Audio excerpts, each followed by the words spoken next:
Just when we thought that 2020 was behind us and we had seen everything, and perhaps we had seen everything there was to see in a Trump tenure, 2021 has surprised us indeed. Suddenly, the protesters are being seen at the US Capitol. They have breached the perimeter of a building as secure as that. They could breach the places where the senators sit, where the congressmen and women sit. One congressman even reported a loss of a laptop, and who knows what kind of data it may have had. So we have had a rough week, the last one, if we talk about the United States of America. Now, it's not just about the US Capitol I want to talk about. Of course, in India, we were watching the events unfolding, and the people who wake up to that news of the US Capitol being breached, they were pretty excited, thinking that this cannot happen in India. People were very eager to give examples that, oh, look, this doesn't happen in India. But we already are fighting a similar battle just near to our capital as well at Singhu. And this is what I want to talk about today. The anarchy that has been very much visible in these two events, along with Shaheen Bagh and Black Lives Matter rioting that followed, the otherwise mostly peaceful protests, as President-elect Joe Biden likes to call them. Now, before I start, there are two things that I want to talk about. These are two bits from my favorite movies. One is from Margin Call. It was one of the finest movies made on the 2008 financial crash. It was a fictional movie, but very close to reality. And in that, a very guilt-free, if I might put it that way, very guilt-free CEO running the Wall Street Bank, which is about to crash, tells his guilt-ridden subordinate that it's at the end, it's just money, it's made up. It's just piece of paper that we use so that we don't have to kill each other for something as basic as food. What that man was essentially trying to do was trying to tell his subordinate, who was trapped in severe guilt of bringing the market down, was that at the end, the system may fail. The system shall fail. It has failed before. It will fail again. It will disappoint many also.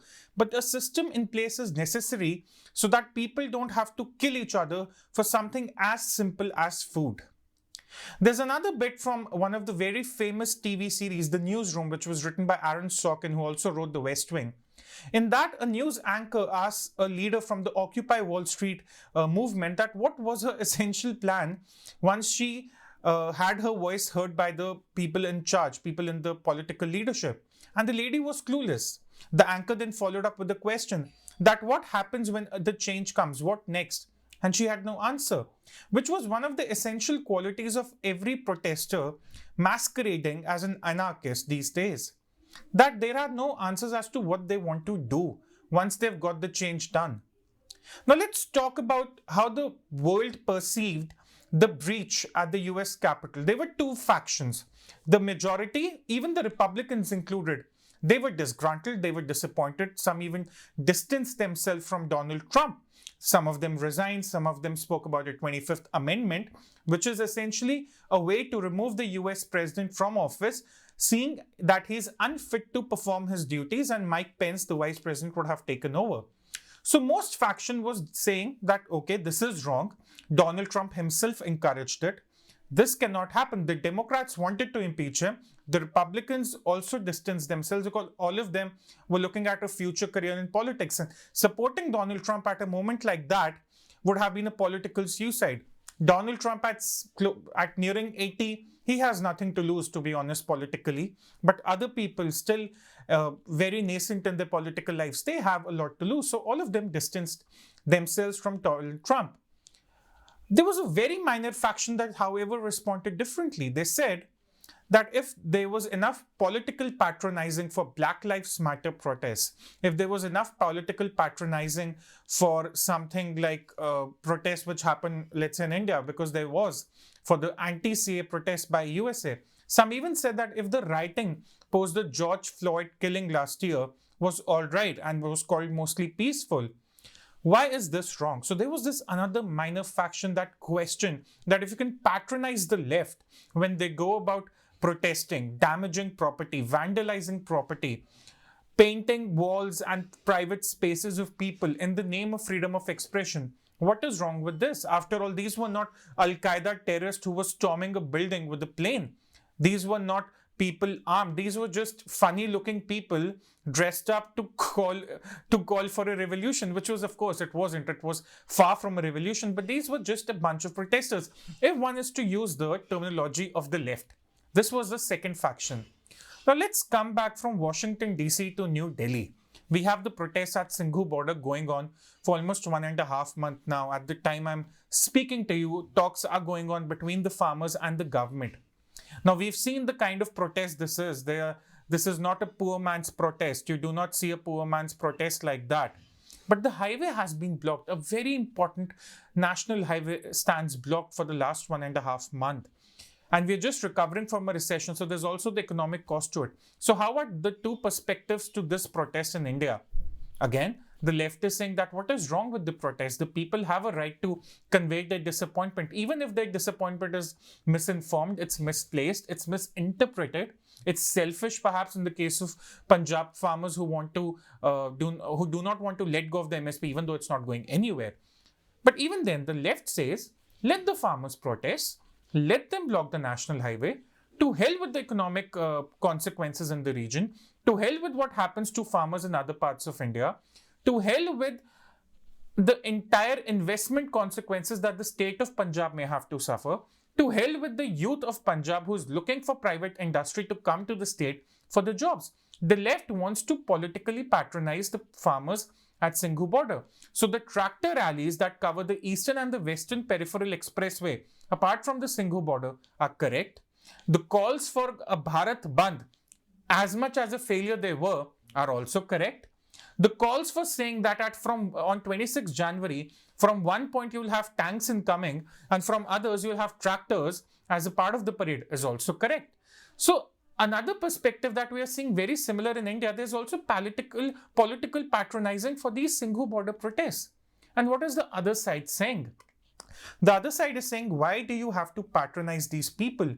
Why can't the government use an iron fist in a glove, tell the farmers to move to the protest site or else be detained or else lose all their privileges and perks and subsidies for the coming 3 or 5 years and get done with it? Why must the common man suffer? So there are always two perspectives to any protest. This was the same in the case of Shaheen Bagh also. Until the riots broke out, everyone was patronizing the women at Shaheen Bagh. They were seen as heroes. They were good enough to be on the cover of Time magazine. But when the riots broke out, the reality was something different. This is the problem also with Black Lives Matter. Unless it was a protest, which the likes of Lewis Hamilton also joined, the world's best Formula 1 racer, he too joined. It was all good. But when there is political patronage for violence, the rioting we saw, the kind of rioting we saw in the Black Lives Matter protest, the kind of consequences, the blockades we are seeing at Singhu border, we saw at Shaheen Bagh, that is wrong. And so is wrong what happened at the US Capitol. But here's the thing, anarchy doesn't know left or right. There's no such thing as anarchy of the left or anarchy of the right. The left encourages anarchy, yes, but once anarchy goes rogue, it's in no one's control. I mean, to give a very crude example, the Congress wanted to somehow patronize someone in Punjab in 1984. It terribly backfired because anarchist once gone rogue, he doesn't care about the left or the right. All anarchists care is about burning the world down to last shred of atom. They think like the Joker from Batman, that some people just want to enjoy the world burn. And these are essentially anarchists. Yes, the left has patronized them, the right is reacting to them, and in the future the right may patronize them and the left may react to them. But at the end, the loss is of the system as a whole, which brings me back to my very first point, that we need a system so that we are not in a position where we have to kill each other for food. That is what that Wall Street CEO said in the movie I spoke about. Now, how governments have responded in both the cases, in US Capitol and Shaheen Bagh, in the Singhu border protests. Donald Trump said that the protesters will have to pay. The government has started the 8th round of talks with the farmers at the Singhu border. Now, this is where the government patronage is also incorrect. Somewhere the state governments were patronizing the protesters, the violent protesters during the George Floyd protests. Also, the rioting that was happening, that was being supported, similar to what we saw in Beverly Hills, where the stores were robbed every day. What we are seeing right now in Singhu, as I've said earlier in a lot of my videos, is also incorrect. The government is indirectly patronizing the anarchists, which it shouldn't. I'm not saying everyone should not protest. The right to protest is an essential part of any democracy. It must remain. The right to protest, so things like the right to protest, is what keeps us from becoming a complete dictatorship like what China has become. But are these protests good enough to be patronized? Is the farmer blockade the kind we are seeing right now at Singhu border? Is this something the government should be patronizing? That's one question. And it's not just for the US capital. Things are equally problematic in India as well, in Singhu border as well. Now, there's always the question that at the end, these are just women and children. Oh, these are old men. Oh, these are people who are unfortunate. They're economically unprivileged. They're backward and so on. There are tons and tons of excuses.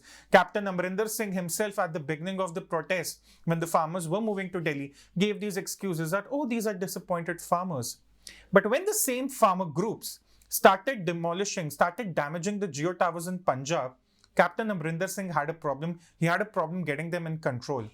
When the Black Lives Matter rioting went out of control, the left in US had a problem. When the right went on and breached the US Capitol, Donald Trump and the Republicans have a problem. So what does it tell us? That anarchy has no left, no right.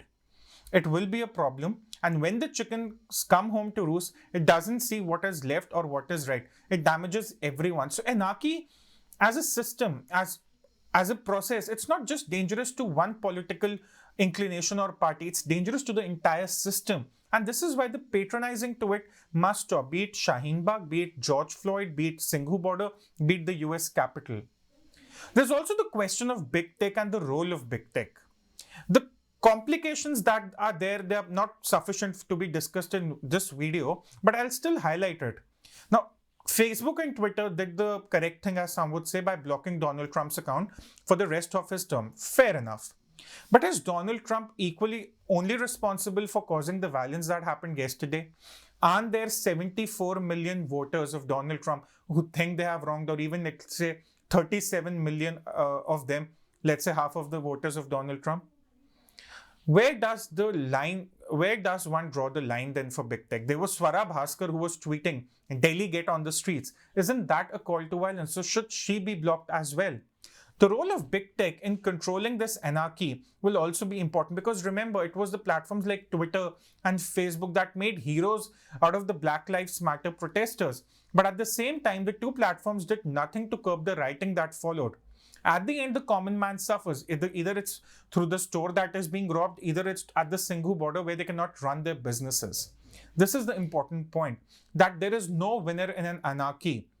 Now, what we saw at the US Capitol is not a coup. It's not even remotely a coup. A few people cannot bring a coup. US is far more advanced than that. A few farmers at Singhu border, they cannot call the entire country a dictator-led country. Our country is too democratic and too thriving as a democracy to be called a dictatorship. Good, thankfully. But what we are seeing, what we saw in these 4 cases I picked up intentionally, are shades of anarchy.